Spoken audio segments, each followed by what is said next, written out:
Vamos orar? Feche os olhos. Espírito Santo, queremos te louvar e te agradecer por esse primeiro culto. Creio que o Senhor tem muito a fazer e a derramar sobre nós, sobre as nossas vidas. Nós estamos aqui dispostas com o coração aberto. Nosso coração, os nossos ouvidos estão sensíveis para ouvir a Tua voz, Espírito Santo. Sabemos que em meio à tormenta, toda a agitação do dia, da vida, das atividades, o que nós mais necessitamos é ouvir a Tua voz. E agora, nesse momento, nós nos reunimos como filhas que querem ouvir a Tua voz, sentir a Tua presença. Precisamos, Deus, dessa voz mais que tudo. Precisamos da calmaria, precisamos da Tua paz. Precisamos do Teu abraço, Jesus. Fala conosco, usa a minha vida. Perdoa os nossos pecados, tenha misericórdia de nós. E encontra nós um coração contrito e apto para se arrepender, meu Deus. Em nome de Jesus. Amém. Bora lá? O nome dessa pregação é Não Fuja da Mão. Queria começar dizendo que a vida dói. E nós descobrimos isso na fase adulta. Esses dias conversando com a Amanda, o irmão dela estava indignado porque ele mandou um recado falando assim: eu só tenho que pagar a conta? Eu trabalho para pagar a conta? E ela falou: seja bem-vinda à vida adulta. A vida adulta se diz o quê? Ele diz respeito a pagar boleto. Que? Dor nas costas. Fazer comida, lavar louça, que é uma eternidade. Você lava a louça para fazer comida, para sujar de novo, você lava para sujar de novo. E chegam as responsabilidades. Você percebe que tem pessoas que precisam de você. Para quem tem marido, sabe, né? Amor, você viu a chave? Amor, a toalha, amor, amor. Aí você tem filho, mãe.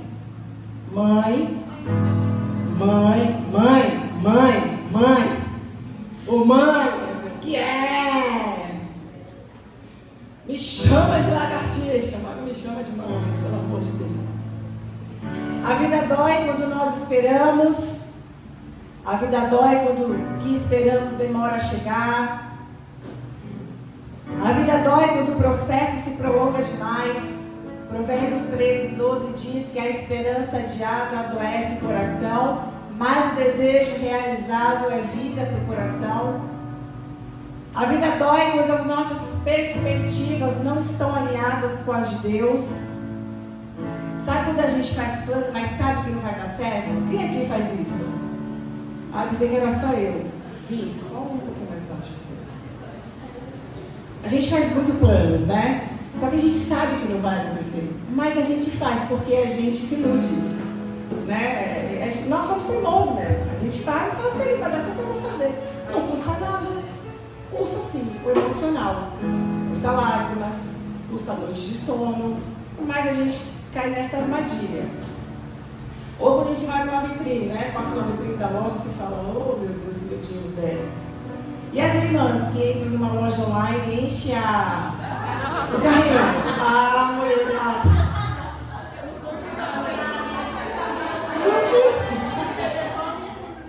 A mulher desesperada. Você enche o carrinho e fala assim: deixa eu só ver quanto daria para realizar o meu sonho. Né? Aí você taca lá, aí você vê 11 produtos, 15. Aí você vai lá e passa assim: era só para saber. Aí você fecha. E aí o que acontece? Todos os dias aquela bendita loja começa a te mandar mensagem: fulana, você tem produtos no carrinho. Ou ciclana, eu acho que você esqueceu. Dá para fechar agora? Você fala: querido, querer? Nossa, que coisa. Agora, querer e poder são situações muito diferentes.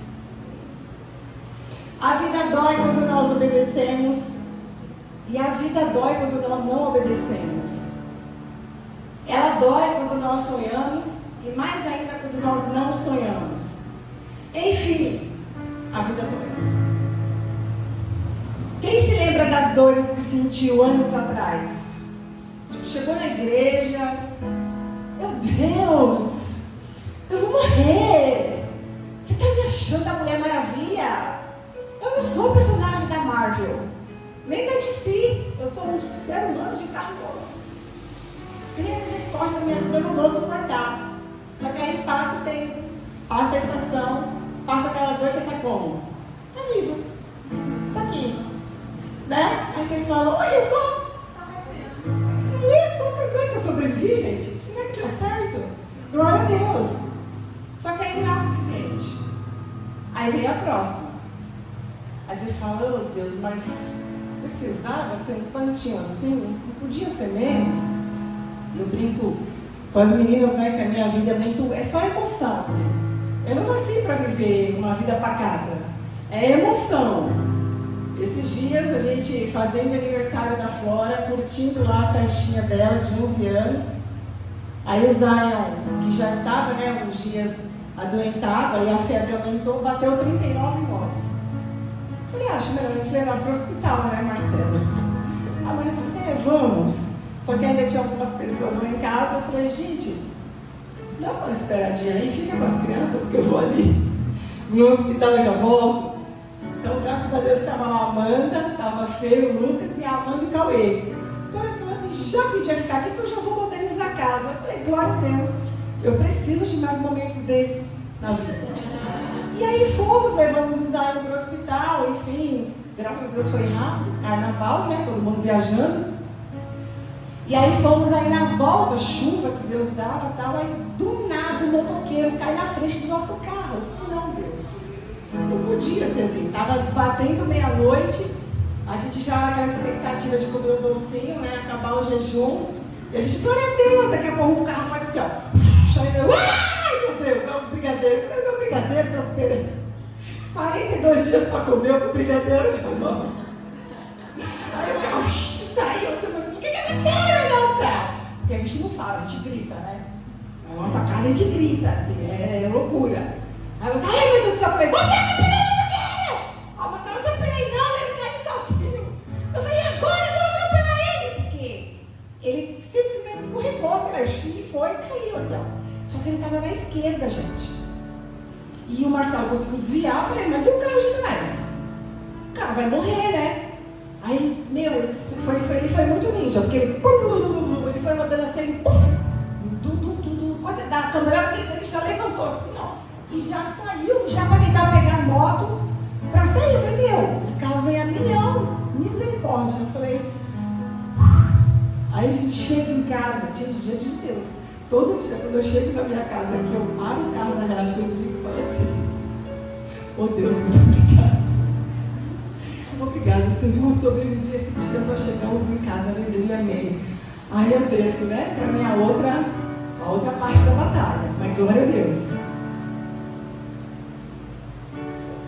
Um dia a vida dói tanto que você não consegue achar conexão da dor com o propósito de Deus. Você fala, não tem nada a ver. Você tenta achar razão para aquela dor. E não existe. Né? Na nossa visão limitada, na nossa cabeça como ser humano limitado, a gente não encontra, não tem conexão. Deus, dor e razão, não casa. Essa é a verdade. Não tem como. E aí, você ora, você busca o Senhor, você jejua, né? Você fica aí na luta de tomar o cafezinho sem o açúcar, sem o maldito açúcar. Aí Deus te responde, Deus te dá a direção, você fala, glória a Deus, eu vou obedecer, né? Vou cumprir, vou fazer a vontade do Senhor. Só que aí, como é que funciona a mente do ser humano? E aí, isso é normal? O açúcar. E aí, como é que funciona a mente do ser humano? Se eu fizer a vontade de Deus, tudo vai dar certo. Eu penso assim, vocês pensam assim? É normal a gente pensar. E não está errado, mas também não está certo. É óbvio, mas nem sempre vai acontecer. Porque na matemática de Deus, 2 mais 2 não são 4.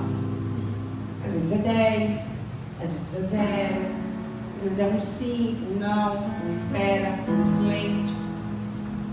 Mas dentro de nós fica aquela, poxa Deus, mas podia dar certo. Estou te obedecendo. todo lugar que o Senhor pediu para eu estar, estou abrindo mão de um monte de coisa, estou me sacrificando. Não dá para ser menos pior?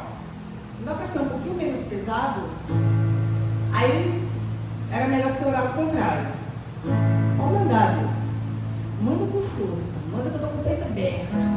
Estou pronta, preparada. Não é melhor não, gente. Aí é melhor não. É brincadeira, Deus. A gente está só conversando entre as irmãs aqui, tá? Fica em paz. Gente, mas não vai dar certo. Não da forma como a gente deseja. Não nesse plano. Não nessa terra. Porque qual é o maior exemplo que nós temos de quem fez a vontade de Deus e não deu certo? Jesus. O que ele sempre falava? Eu estou aqui para fazer a vontade do meu Pai. E qual foi a vontade do Pai para ele? Cruz. Cruz foi bom? Aos nossos olhos? Não. Ele sangrou. Ele apanhou. Recebeu uma coroa de espinho na cabeça. Tomou cuspida na cara. Mas, na matemática de Deus, aquilo daria certo no final. Então, o que tem que, não é que nós temos que perder a perspectiva e a esperança de viver coisas boas. Nós vamos viver. Na verdade, nós vivemos todos os dias. A partir do momento que a gente abre nossos olhos e respira, esse ar que entra e sai dos pulmões, para muitas pessoas, é uma luta. Existe assim de gente no hospital que consegue respirar através de uma máquina.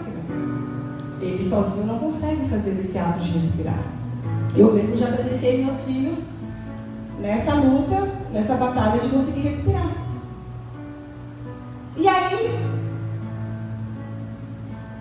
passou a sua temporada de dor, passou aquela estação. Aí você fala, ai Deus, passou. E aí você começa a entender o porquê você passou por aquela situação.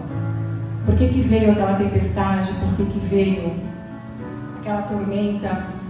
As peças começam a se encaixar. E aí você entende. Você começa a ter maturidade que não necessariamente você vai passar por dor. Que querer, a gente não quer. Mas nós vamos ter. Eu não imaginava hoje, por exemplo, conseguir falar de dores e situações que eu passei no passado. Passei no passado é bom, né? Redundante. Por exemplo, logo quando eu descobri que eu não ia mais, quando eu decidi obedecer a Deus que eu não ia mais me formar, que eu ia ter que abrir mão da minha faculdade, para mim era impossível eu falar para as pessoas quem eu era. Por exemplo, ir num laboratório. Boa tarde, senhora Adriana, tudo bem? Qual a sua profissão? Ficava aquele silêncio. Eu não conseguia responder porque eu tinha vergonha. E eu tinha dor. E ela olhava para mim e eu... do lar. Ela, não entendi? Do lar. Eu sou do lar. Sabe a voz não sai para fora? Fica aquela voz para dentro? Aquela coisa assim? E aí eu baixava a cabeça, eu olhava para fora e tal. E eu ficava com muita vergonha. Porque, poxa, eu não tinha uma faculdade, eu não tinha uma profissão. E na minha cabeça aquela mulher ia me julgar. Falava, nossa, do lar, tão nova. Não é cheia de saúde, tão jovem, por que não está trabalhando? Mas passou. Hoje eu não tenho mais a dor. Ficou a cicatriz. Tem a marca. Mas hoje eu falo tranquilamente, porque eu assumi a profissão que Deus queria que eu assumisse.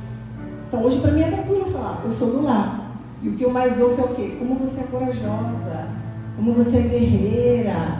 Meu Deus, tiro o chapéu para você, parabéns. É muito difícil trabalhar dentro de casa, é muito difícil ser mãe, é muito difícil ficar integral. Meu Deus, eu enlouqueceria se eu ficasse 24 horas dentro de casa, lavando, passando, cozinhando, indo para mercado e tal. Eu falei, querida, não que eu não surte. Não se iluda que eu não surto. Não existe. Não tem a menor possibilidade de você fazer a mesma coisa todos os dias e você não surtar.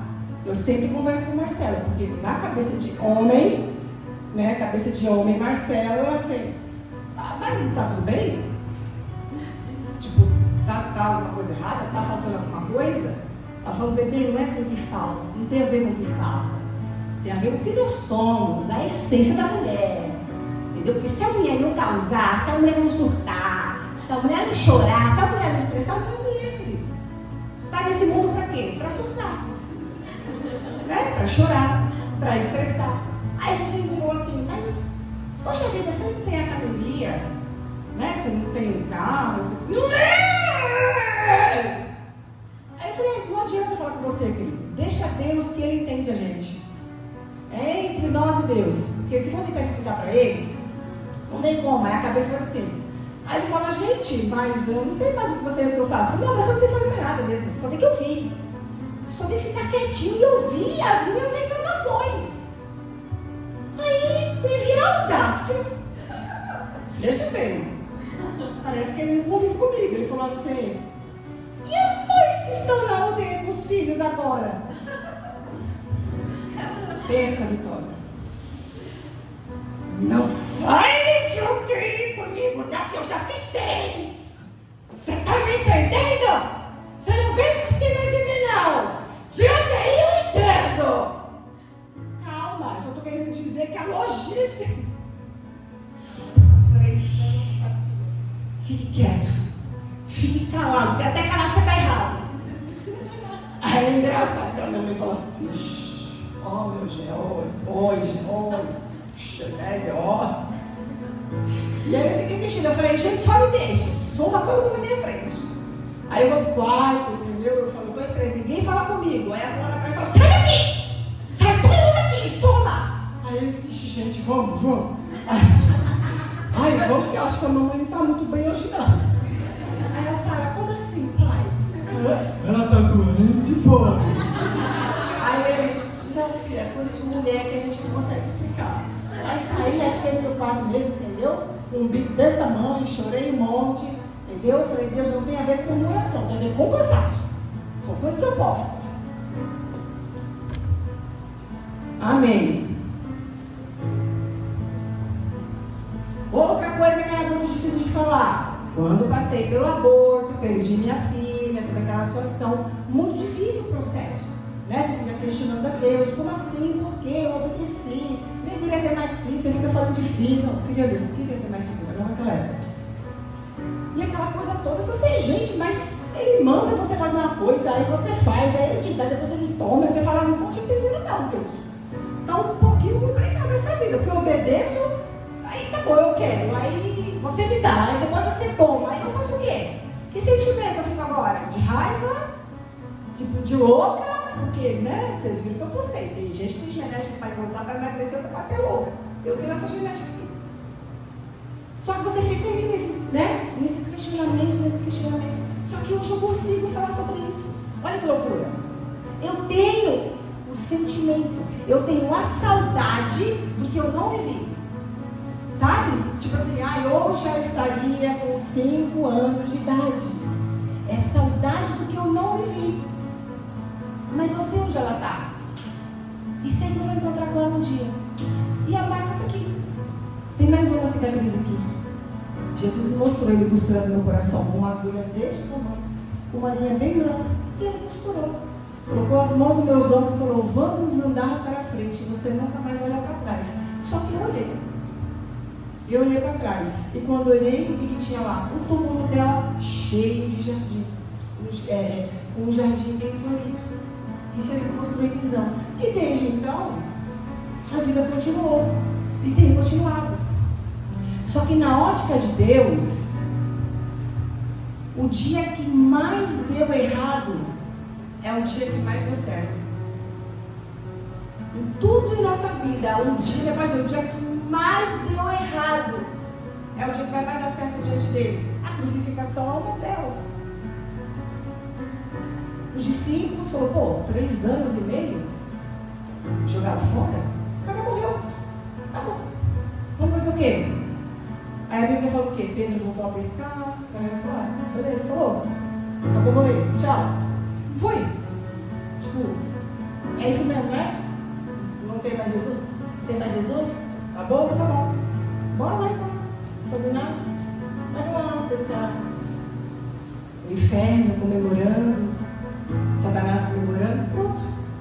Conseguimos derrotar aquele que se dizia ser o Filho de Deus, o Salvador do mundo. Só que aí teve o terceiro dia, que ninguém contava com o terceiro dia, mas Deus já sabia, já teria o terceiro dia, e sempre haverá o terceiro dia para nós. Amém?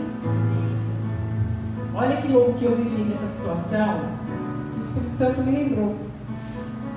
Quando eu fui para o hospital, que eu estava no trabalho, né, de parto, porque o meu aborto, eu não fiz nenhum procedimento, eu não fiz curetagem. O meu médico não quis. Naquele momento de dor, eu não entendi o posicionamento dele, mas vocês vão entender. Ele falou assim: eu não vou tocar no seu útero. Você aguenta dor? Eu falei: aguento. Eu não sou fraco, eu sou forte. Mas qual é o grau de dor? Ele falou como se fosse uma cólica menstrual, um pouquinho para cima. Eu falei: o problema é que eu não tenho cólica menstrual. Então, eu não tenho parâmetro. Ele falou: era o único parâmetro que eu tinha para te dar. Ele falou: você está comigo? Eu falei: estou com você. 11 anos me acompanhando. Eu falei: estou contigo, vamos. E veio o processo.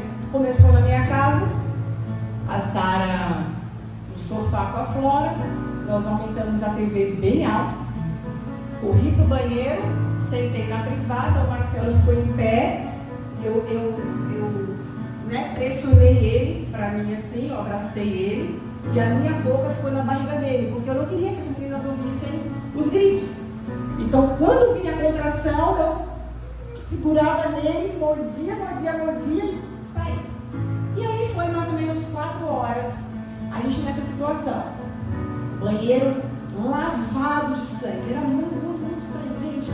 Sem brincadeira, sai muito sangue, é absurdo, parece que você vai ter que fazer, como é que fala? Reposição lá do sangue? Transfusão. Eu falei: cara, eu vou ficar com anemia, alguma coisa vai acontecer. Passou. Aí eu liguei pro meu médico, falou: passou, já foi. Ela foi embora pela privada, acabou. Ele falou: ótimo. Vou te passar um remédio sublingual, só para amenizar a dor. E eu espero que você não tenha problema com coagulação. Falei: boa, não sei o que quer dizer isso, mas eu também acho que eu não sei, porque eu não tenho. Dia seguinte, amanheci, nariz entupido. Falei: nossa, será que eu vou ficar gripada? Quando eu fiz assim, uma bola de sangue saiu.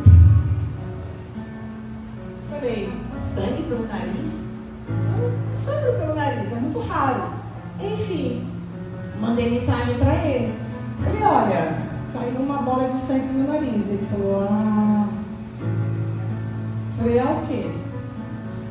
Aí ele falou: era sobre isso que eu estava falando, sobre o sangue coagular. Mas vamos aguardar. Enfim, aí foi no sábado, era dia de McLanche feliz, fomos para o McDonald's, compramos lá, fizemos a doação com as crianças. No final da tarde, começou a me dar. Aí eu descobri que é uma cólica forte. Porque foi tão forte que eu caí. Quando eu caí, eu não consegui mais levantar. E eu, na posição de fé, me agachei, só que estava andando muito forte e eu desmaiei. Nessa que eu desmaiei, o Marcelo me pegou no colo, foi uma correria, fomos para o hospital e tal. E lá o médico, o plantonista, falou assim: o seu processo de aborto não chegou ao fim, porque o seu sangue coagulou. E o que aconteceu? Ele empedrou dentro do meu útero o sangue que deveria sair. Ele empedrou e causou e formou uma barreira para que o restante do feto não saísse. Por isso que estava doendo tanto. Então eu fiquei por mais 5 horas deitada ali naquela maca, esperando esse sangue sair de alguma forma. Saía um pedaço, saía outro, saía, não saía, e acabou que não consegui sair tudo. Nisso, o meu médico tinha mandado o plantonista me dar morfina. E ele enfatizou para o médico: ela é forte, ela vai fazer o que eu pedi. Chegou, eu quero que você dê morfina para ela. Só que o médico carregou. O médico não deu, ele ficou com medo. E ele me deu Dramin e Novalgina. E isso não faz nada. Aí a pior situação foi quando ele quis estourar o coágulo dentro do útero com o dedo. Então ele enfiou a mão dele no meu útero e ele, com toda a força, ele enfiou o dedo e estourou, e ali foi o ápice da dor. Houve rangias de dentes no maxilar, eu fiquei toda dolorida depois e foi terrível, porque teve muito grito, veio enfermeira, gritou, uma mulher de Deus apareceu lá gritando, clamando por misericórdia, ela abraçava minhas pernas, o Marcelo orando em língua, a Naíla no telefone, falando comigo, orando em línguas, colocando louvor, enfim, desmaiei de novo e meu médico chegou e me levou para a sala de cirurgia. Quando ele me deu a RAC, que todo o meu corpo relaxou, o meu útero também relaxou, consegui expelir. Então ele veio no meu ouvido e falou: o seu útero está lindo e perfeito para o próximo bebê. Foi como eu falei, não aconteceu nada. E por que ele não queria fazer a curetagem? Porque a curetagem perfura o útero. É muito agressivo, entendeu? Eles enfiam um aparelho para raspar literalmente a parede do útero. E isso ele perfura, e aí tem infecção, tem hemorragia, tem mulheres que ficam estéreis por isso. E ele falou: como eu sei que você vai engravidar de novo, eu não quis correr o risco. Passou. Engravidei do Zion, o Zion nasceu. Uma bela noite eu acordei, eu despertei na madrugada com uma dor, uma fisgada muito forte assim no meu peito. Como se tivesse enfiando uma faca. Eu acordei, gritei. Eu falei: meu Deus, o que é isso? Então meu peito estava muito vermelho, muito inchado, quente e duro. E aí eu esperei das 7 horas da manhã, mandei mensagem para o meu médico, ele disse: isso é mastite.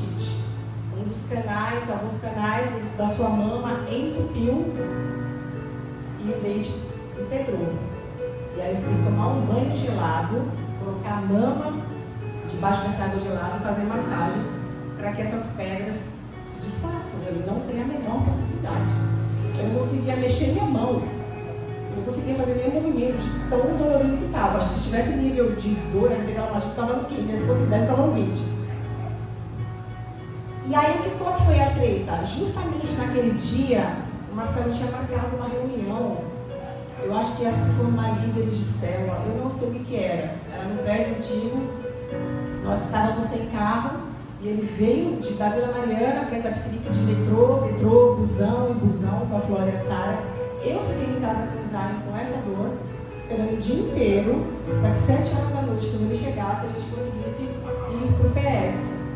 E nós fomos para a Pronap e a médica falou assim: olha, você vai ter que tomar, eu vou te passar um antibiótico de alto espectro e tal, não sei o que, só para pedir uma nutrição para o seu médico. Eu falei: ok, o médico autorizou. Ela falou: ó, uma dor está muito grande, ela queria massagear, ela queria tirar o sutiã. Eu falei: por favor, não toque em mim. Ela foi muito delicada, uma fofa. Ela falou assim: eu vou te mandar então lá para outro lugar para você tomar medicação na veia, para só dar uma segurada até o antibiótico fazer efeito. Eu disse: eu vou te passar anti-inflamatório e tal também, enfim. Fui lá para a salinha, estava na poltrona, tomando a medicação na veia, de cabeça baixa, assim. E eu já pensando aqui, ó, meu Deus, eu vou ter que dar esse peito para o Zion. Ele vai ter que mamar, porque esse leite tem que sair daqui, porque quanto mais parado ele ficar, mais empedrado vai ficar. E não tem remédio, gente, não tem o que faça isso. Você tem que colocar a criança no sangue, na ferida e na dor, para ele sugar e você gritar e gemer, que tremeu, literalmente. Você treme inteira, assim, é uma dor profunda. Só que nesse momento que o Marcelo estava exatamente em pé, com o Zion no colo, eu na poltrona, assim, o Espírito Santo falou assim: olha para frente. Eu olhei para frente, eu estava de frente para a maca, que eu estive lá deitada, naquela dor, perdendo a minha filha, só que agora eu estava com o Zion. Ele falou: cara, eu tive dupla honra. E eu falei, mas precisava desse jeito? Eu te agradeço pela dupla honra, mas você precisava me dar essa dor terrível para que eu viesse. E ele me levou para o mesmo lugar. Só que para envergonhar Satanás, eu estava com usado. Então, no momento da dor, nós não entendemos o processo. Mas quando ele passa, você fala, agora eu entendi. Porque eu precisava passar por isso. Porque ali naquela noite, Satanás foi envergonhado.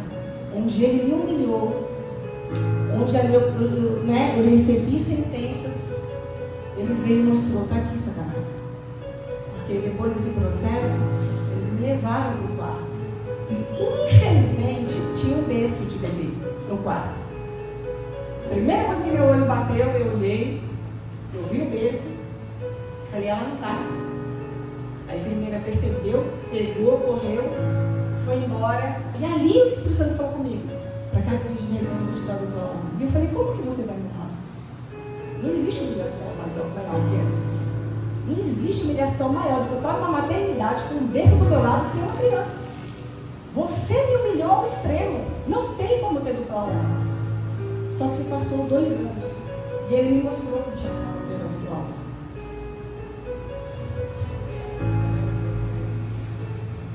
Olha só. A dor é a substância necessária para diagnosticar as doenças. O médico só vai diagnosticar uma doença quando a gente tiver a dor. Vocês estão me entendendo? De que dor que eu estou falando? De que doença eu estou falando? Não há doença sem dor, não há dor sem doença. Às vezes a dor de cabeça tem várias questões. Pode ser gripe, rinite, sinusite, problema no estômago. Dor de dente, pode ser cárie, pode ser canal. A dor na alma, processo diário. Respostas, perguntas sem respostas, pedidos sem ser realizados. Você esperar desesperadamente ouvir a voz de Deus, ouvir uma direção de Deus e Ele não dá. Isso causa dor na alma. As tempestades, aquele inferno rigoroso, quando nós entramos nele, aquele inverno espiritual, aquela sequidão, a nossa alma está seca, dói demais quando nós estamos passando por essa estação. Quando você sente que não tem fruto, não tem como você frutificar, você está literalmente seca, você está morrendo por dentro. Eu ouvi um pregador falando essa semana sobre o processo do vinho e se encaixou tanto com o que eu estou passando agora. E eu creio que vai falar muito com vocês. Ele falou sobre a diferença do vinho branco e do vinho tinto. E ele disse que na preparação do vinho branco, a casca da uva é retirada no início. E o vinho tinto, a casca, ela fica até o final. Porque, na verdade, o sabor, a estrutura, a cor e a acidez não tem a ver com a uva. Tem a ver com a casca da uva. Não se trata da uva, se trata da casca. Isso aí já foi o primeiro aprendizado para mim. Eu falei, uau, eu nunca que eu soube na vida, imaginei que a uva não fazia o vinho, mas a casca dela. E aí, ele falou que quanto melhor for a casca, melhor vai se tornar o vinho. E mais caro ele vai ficar. E aí ele contou uma história de uma família que é da Argentina. E eles têm, uma vinha, tem um terrário, tem terras lá, plantam, vinhos, tal, e eles produzem vinhos. E essa família tem um terrário que ele fica um pouco afastado de onde as outras vinhas ficam. E esse terrário é alto e ela fica muito exposta ao vento, ao frio e ao sol. E todo mundo falou para essa família, olha, não plantem sementes ali, porque não vai vir nada, elas vão morrer. E aí ela falou que a família estudou, falou assim, eu vou plantar. Eu vou pagar o preço, eu vou plantar. E plantou. E olha só, vingou. Só que o que aconteceu? A planta percebeu que o clima, né, era mais frio, não tinha mais vento, e depois batia o sol, vinha o calor. O que aconteceu? A vinha deu uvas com cascas mais grossas, porque essa casca precisava proteger o interior.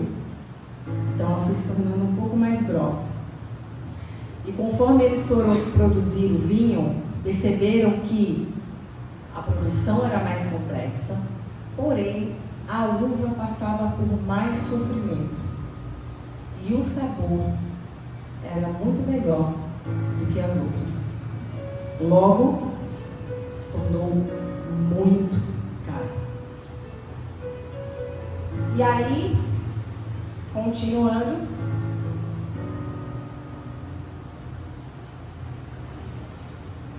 ele disse que a uva tem um preço, o vinho tem outro, é a mesma fruta, mas com processos diferentes. E aí, na hora que ele falava, eu falei, eu acho que Deus está falando comigo. E eu acho que Ele está respondendo ao que eu estou perguntando sobre a fase que eu estou passando, que eu não quero passar. Que eu quero sair pela culatra. Eu quero exatamente fazer igual essa vitrine. Um plano que você sabe que não vai se cumprir, mas você quer. Então eu comecei a formar um plano para a minha vida. Porque eu ouvi de uma pessoa, né, de um irmão, assim, distante, ele falando assim, eu precisei agilizar a minha vida. E aquela frase entrou como uma espada no meu coração. Ele falou, eu precisei agilizar a minha vida. Aí ficou, agilizar. Aí eu falei, Marcelo, a frase do irmão lá bateu no meu coração. Aí ele falou, o meu também. Eu falei, então a gente precisa agilizar. Aí ele falou, precisamos. E aí eu comecei a fazer o plano para agilizar. Só que aí eu ia deixar tudo pronto para depois falar para Deus, entendeu? Eu ia fazer tudo bonitinho. Era lindo, era perfeito. Diante de Deus, o Senhor sabe. Era perfeito. Aí veio essa palavra. Aí eu falei, não, mas espera aí, porque eu nem te apresentei ainda. Calma, que a gente nem conversou. Eu só estou no meio ainda, assim. Eu estou tentando o natural. Entendeu? Porque eu tenho vida. Eu sou ser humano. Antes de ser pastora, esposa, mãe, irmã, amiga, eu sou ser humana. E eu sou sua filha. Então eu queria te apresentar, só que aí não deu tempo, porque eu vi essa palavra. E aí ele continuou falando assim, que para alguns não faz sentido algum, para Deus faz muito sentido. Que essa uva, no terrário, lá no alto, não fazia sentido para ninguém daquela cidade. Para nenhum plantador de uva. Para nenhum viticultor. Chique, né? Viticultor. Não fazia sentido. Ela falou, não, mas eu vou fazer. Embora não faça sentido, eu vou fazer. E essa palavra aqui, embora não faz sentido, aí também ecoou. Não faz sentido. Não faz sentido. Não faz sentido. E aí todos os dias, eu passando pelo meu calvário, a frase que ecoava era, não faz sentido. Não faz sentido algum eu viver o que eu estou vivendo. Aí veio essa palavra. Não fazia sentido algum para ela plantar aquela uva lá. Mas ficou. E deu uma uva mais cara do que as outras. E aí ele falou assim, é que o que não tem valor para o homem, em mim tem muito valor.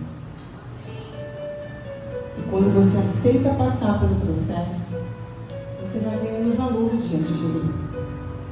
O mundo espiritual vai reconhecendo que você tem um valor muito alto. E por você ser muito nobre, por você ser muito cara, por você ser muito valiosa, existe muita gente querendo essa uva cara. Vocês estão me entendendo?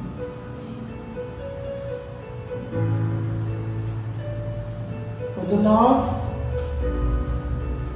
entregamos para Deus os nossos planos, os nossos desejos, que são louváveis diante dele, e aí ele vem, aí ele olha a terra, ele cava, ele dá uma mexidinha, ele coloca um pouquinho mais de terra, ele tira aquela folhinha que está sequinha, aí ele põe mais um pouquinho de água. Para ele faz muito sentido, porque ele já enxerga os frutos lá na frente. Mas para nós que estamos sendo reviradas, dói. É quando a vida dói e não faz sentido ela estar doendo, porque você está exatamente no lugar que você deveria estar e fazendo exatamente o que ele quer que você faça. Um exemplo, Davi. Um menino simples, coisinha fofa, ruivinho, com saidinha no rosto. Estava fazendo o quê? Cuidando das ovelhas de papai. Lá no pasto, cuidando bonitinho das ovelhinhas, né? Crescendo, estatura e beleza, porque é o que a Bíblia diz. Aí veio o leão. Aí Davi, papá, deu um tapa no leão. Aí veio o urso. Aí Davi disse assim, vai lá o urso, aqui é as ovelhas do meu pai. Tudo tranquilo em Belém. Vida que segue. Até que chega um camarada chamado Samuel, bate na porta do cara e fala assim, então Davi, Deus falou que você vai ser rei. Tipo, eu? Certeza, eu? Os irmãos mais velhos, mais capacitados, homens de guerra que já faziam parte lá do exército de Saul. Eu? Aí Saul falou, pois é, nem eu imaginava que ia ser você.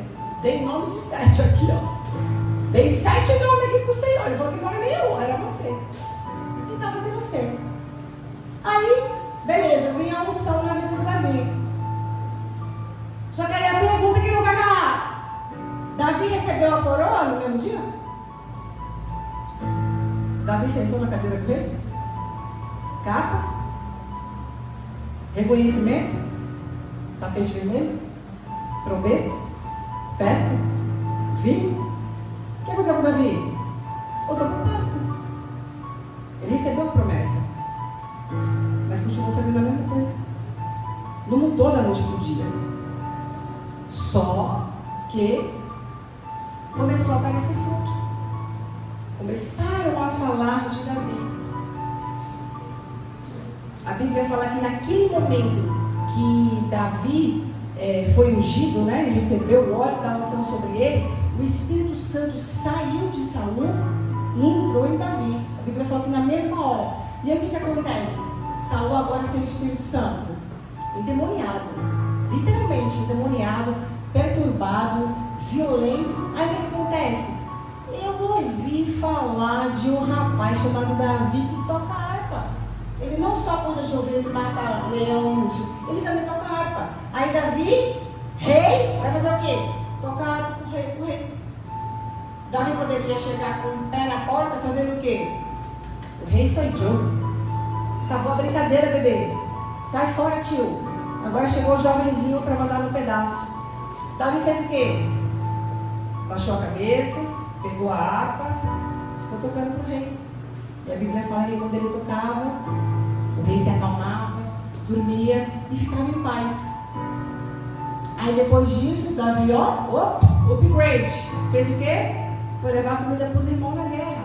Olha lá, o rei, o cara tinha recebido a promessa de ser rei, pegar uma marmitinha, vamos lá para a guerra. Comidinha para os irmãos. Está acontecendo o que aqui? Aí o que aconteceu, você já sabe. Golias. Aí Saul falou, opa, ele não só toca a harpa e leva marmita, ele também sabe lutar. Aí ele vai agora ser chefe do exército de guerra de Saul. Aí Davi vai lá, arrebenta, mata os filisteus lá. Aí, quando ele volta para casa, o que acontece? A mulherada. Saul matou milhares, Davi seus 10 milhares. Aí a inveja. O quê? Eu matei milhares e ele 10 milhares. Então ele é melhor que eu. O que acontece com Davi? Começa a fugir do rei. Que nem mais o Espírito Santo tinha. Que não tinha mais o coração de Deus. O coração de Deus já estava em Davi. O Espírito de Deus já estava em Davi. Só que temos um espaço de 15 anos entre a promessa e o cumprimento. Davi não foi ungido só uma única vez rei, mas 3 vezes. Davi foge, sofre ameaças de morte, tentativa de assassinato, porque ele tentou matar Davi várias vezes. E em todas as vezes que ele tentava, o que ele fazia? Rei, mas o que eu fiz contra o Senhor? Eu sou teu servo. Eu estou aqui pelo Senhor. E o que isso nos mostra? Por que Davi não virou esse rei de imediato?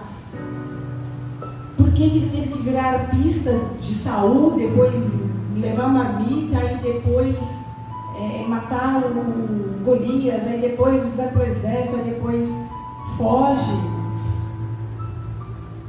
Eu quero falar uma coisa aqui, depois eu quero voltar. Davi, ele precisava passar por esse treinamento, porque ele já tinha o coração de rei, mas o caráter não. E Deus permitiu que ele passasse por toda essa dor, por todo esse sofrimento, por toda essa perseguição, por 15 anos, para que o caráter dele fosse forjado a um caráter de rei, apto para ser rei.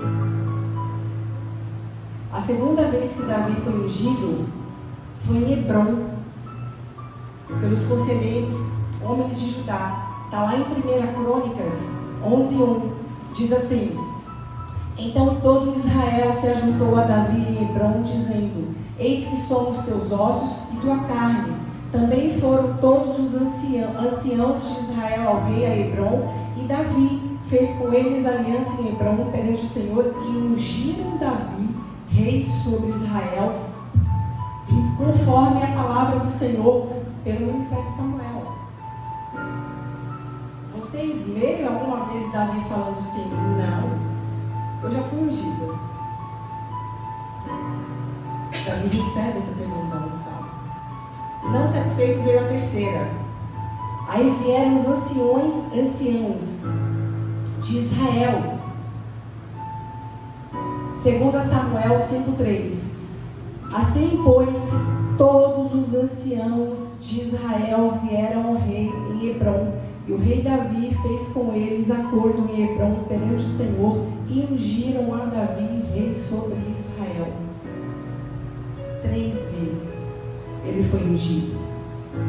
15 anos sendo forjado, passando por dores, para que de fato a unção viesse.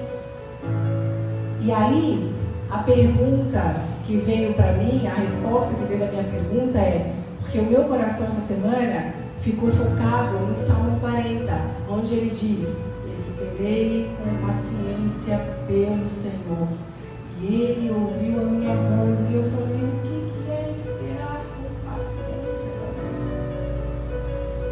Me fala, Senhor, o que significa esperar com paciência? E a resposta dele: ele esperou por 15 anos, até que a promessa se cumprisse, para aí ele escrever o salmo e falar: esperei com confiança, com paciência pelo Senhor, e ele ouviu a minha voz, ele se inclinou para mim e tirou os meus pés de um charco de lama. Aí ele continua: pôs os meus pés sobre uma rocha, firmou os meus passos e pôs um novo cântico na minha boca, um hino de louvor ao nosso Deus. Muitos o verão e temerão e confiarão no Senhor. Ele sabe o que é sentir dor. Ele sabe o que é suportar o processo.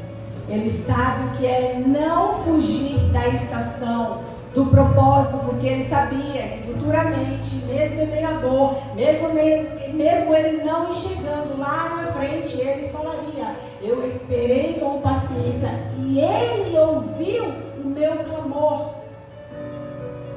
Ele ouve o meu clamor, ele ouve o seu clamor. Ele ouve agora, ele ouve já. Ele é o Deus do já. Mas ele precisa que essa casa se torne mais valiosa.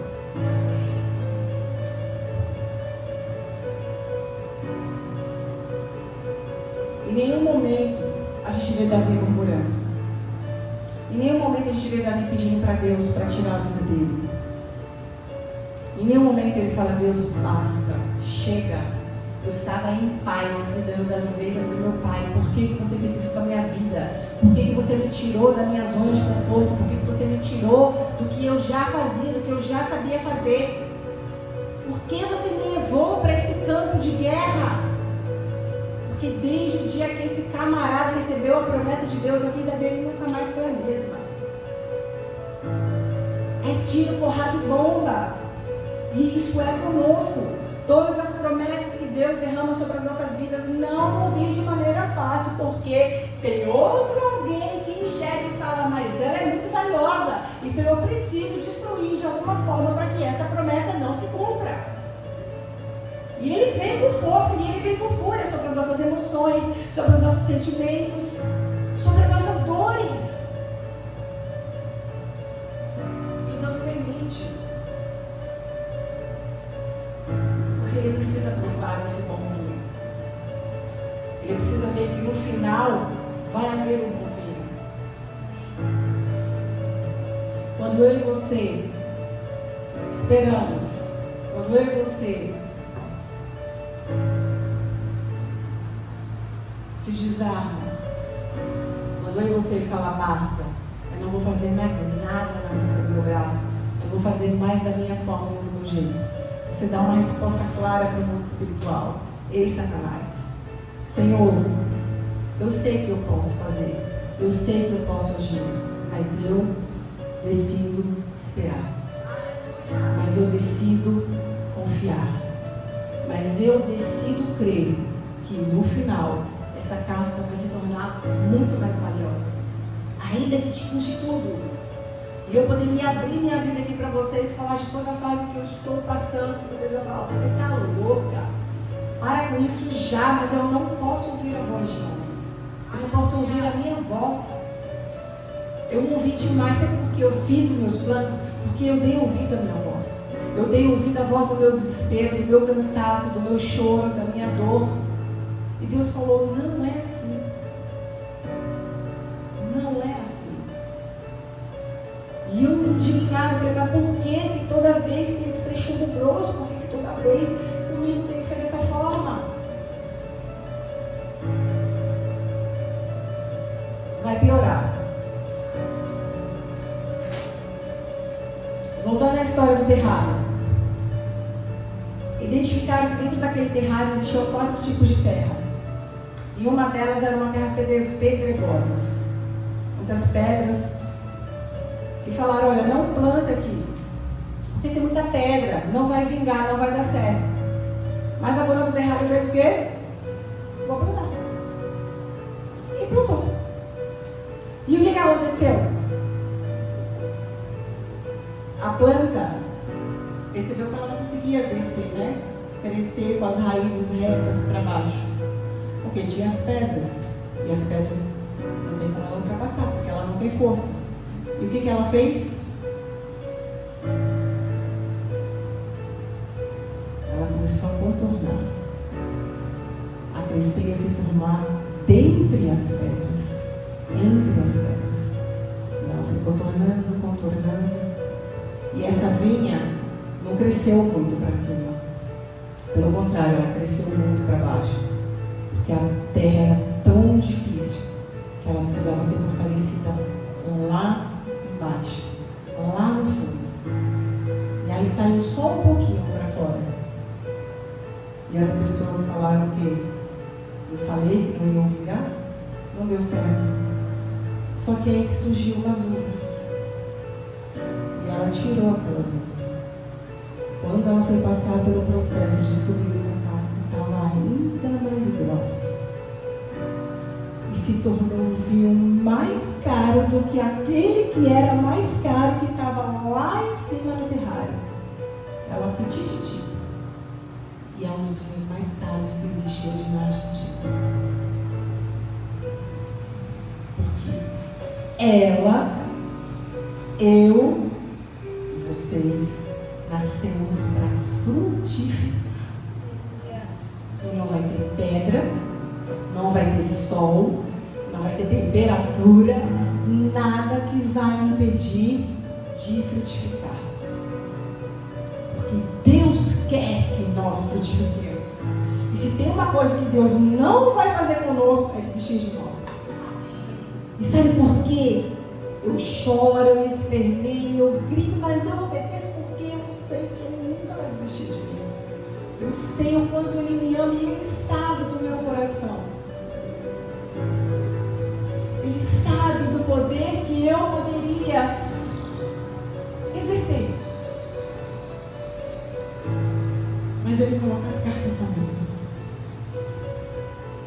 E Ele fala: eu te dou dois caminhos.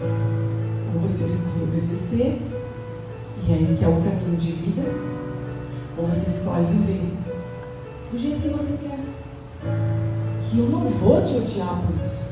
Os meus planos diante de meu Pai, de Deus, não vão terminar. Ele não vai recolher os dons, Ele não vai recolher o amor, Ele não vai cessar a misericórdia e a graça sobre as nossas vidas. Mas nós vamos cortar um processo. Nós vamos sair no meio do processo, no meio da prensa. E o que poderia extrair de nós lá no final, onde aí sim nós olharíamos para trás e a gente ia falar: agora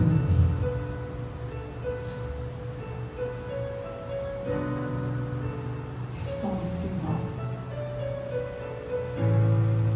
nós entenderemos. Só no final. Não é hoje, não é agora, não é amanhã, mas no final.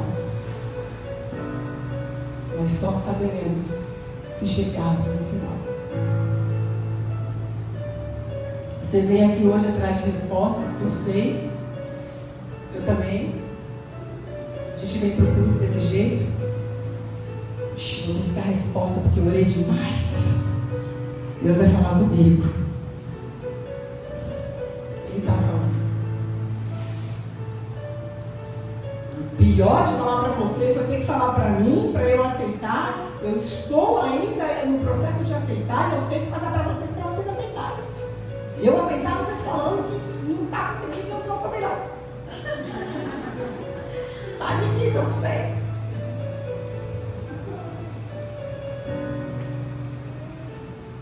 Estava conversando com a irmã essa semana. Oh, meu Deus! Falei, vamos gritar junto. Meu Deus! É difícil! Muito! Eu quero sair! Eu também!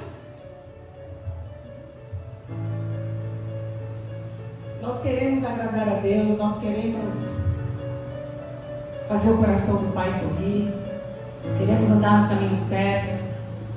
Dentro de você vem aquela sensação assim, ó: eu quero paz, mais amor, por favor. Eu quero praia, eu quero Disneylândia, eu quero Nordeste. Mais amor, por favor. Só que o processo vem à sua porta e faz assim, ó. Alecrim, alecrim dourado que nasceu no campo sem ser semeado. O processo te escolheu. Nós escolhemos muita coisa, mas tem processos que nos escolhem. E aí você levanta a bandeirinha, escolhida fui eu. Você levanta e fala, estou aqui, Deus, fui escolhido no momento. O processo que escolheu.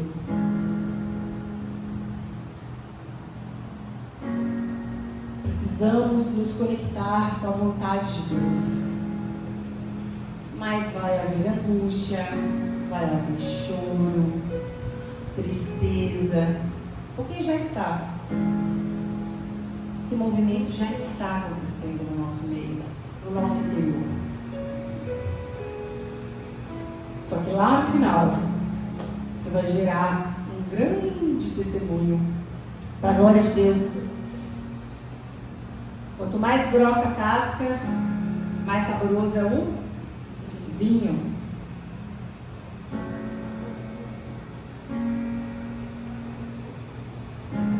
Está doendo muito, estamos sofrendo muito, porque nós estamos tentando sair debaixo da mão. Por isso que eu quis esse título da pregação. Não fuja da mão. Eu recebi, foi Deus, assim, mostrou na minha cara um texto de uma pastora. Ela recebeu uma profecia de uma mulher de Deus. E ela falava isso, sobre a gente tentar fugir da mão de Deus. E por isso que nós estamos ansiosas, estamos com medo, estamos passando por dores, por angústia, por questionamento. Porque nós estamos tentando sair debaixo dessa mão.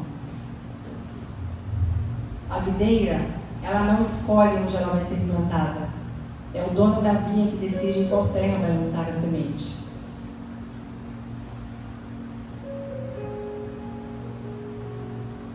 Nesse exato momento, nós podemos olhar para nós e não enxergar um fruto sequer. Talvez você está falando, eu não estou frutificando.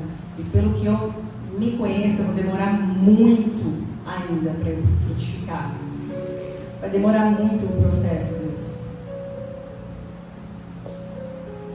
Porque nós não estamos querendo obedecer. Nós queremos fugir dessa mão.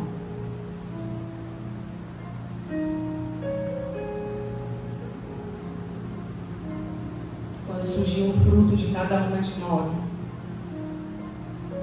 quem experimentar dele vai dizer o quê? É um bom fruto. Porque ela passou por todo o processo. E o vinho é muito saboroso. A acidez está perfeita. A cor está perfeita.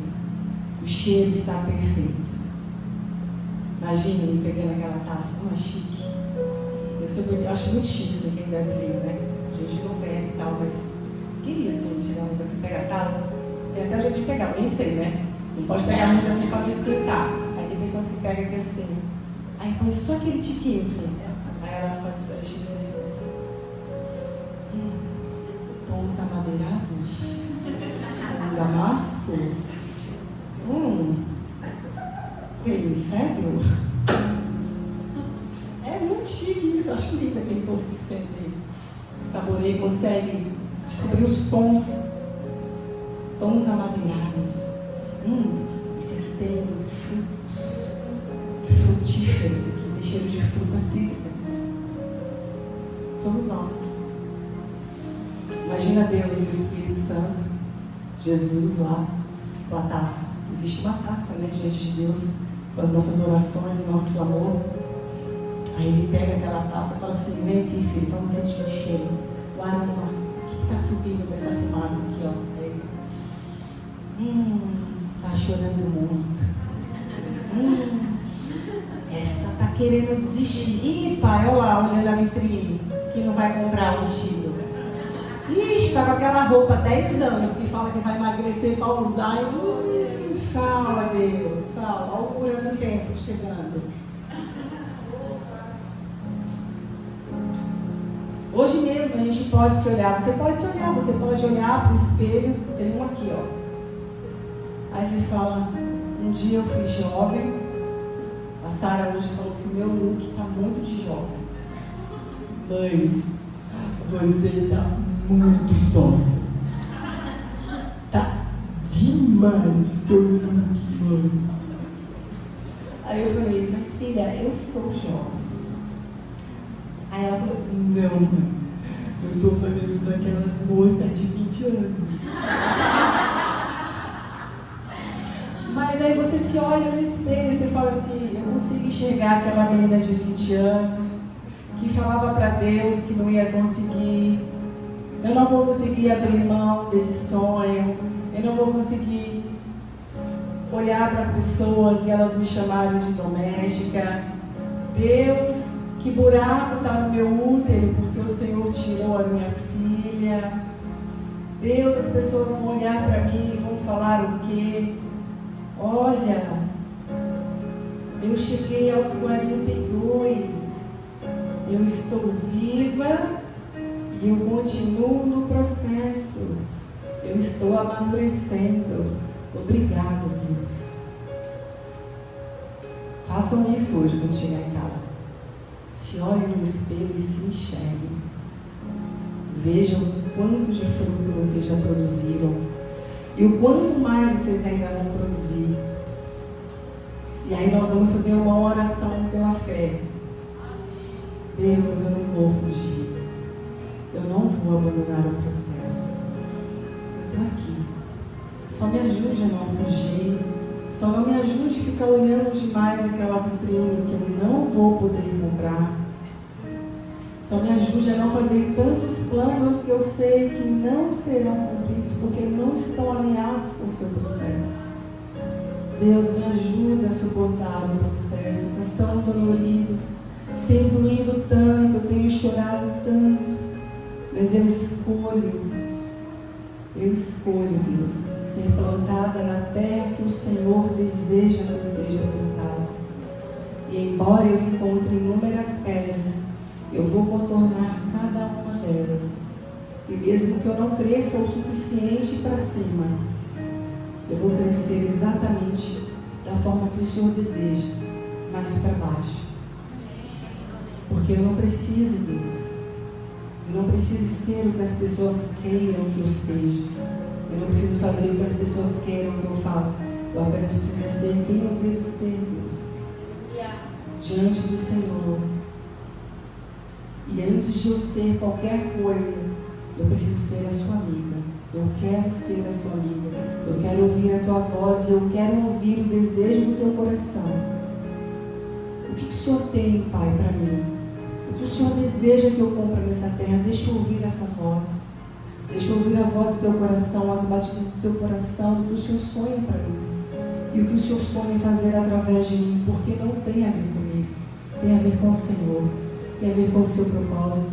Tem a ver com as pessoas e com as vidas que vão ser alcançadas. Deus, eu me sinto tão inútil diante dessa guerra. Eu senti que eu perdi essa batalha. Eu sinto que eu não tenho mais forças. Quanto mais eu oro, quanto mais eu peço, quanto mais eu te busco, mais notícias ruins chegam, mais coisas ruins acontecem na minha família. Me ajuda a crer, me ajuda a enxergar, além da tempestade, além do frio, além do sol quente e além dessas pedras. Em nome de Jesus. Eu termino o culto lendo a publicação dessa pastora.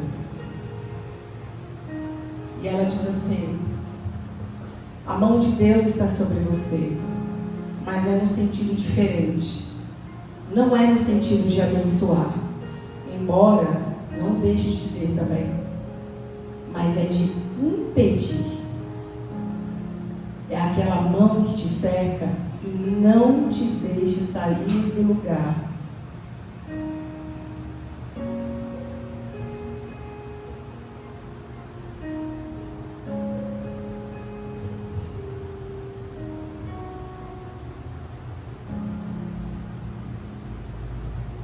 Porque ainda não é o momento de sair. Não só geograficamente falando, mas em vários sentidos. Muitas coisas ainda não aconteceram, porque a mão está sobre você. Há questionamento, desespero e tristeza. Por isso, está fazendo esforços para sair debaixo da mão, para fazer do seu jeito, impaciente e ansiosamente. A palavra para você é: aquiete-se, porque a mão não vai sair agora. No entanto, quando for o tempo dela levantar, você vai ficar maravilhado. As coisas vão fluir com leveza, facilidade e tranquilidade, numa velocidade que você vai ficar só assistindo. As coisas que o Todo-Poderoso vai liberar e vai fazê-la viver, se obedecer. Não saia debaixo da mão. Não ouse fazer do seu jeito, pois você pode pôr tudo a perder. Se começar a brigar com essa mão e empurrando-a de sobre você, acalme teu coração e espere em Deus. Essa é a resposta que você veio no culto hoje.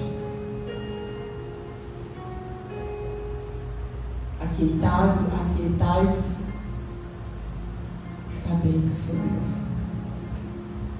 Serei exaltado entre as nações. Serei exaltado sobre a terra. Serei exaltado sobre vocês. Amém? Vamos orar? Não vamos sair debaixo da mão, amém? Ainda não é o momento.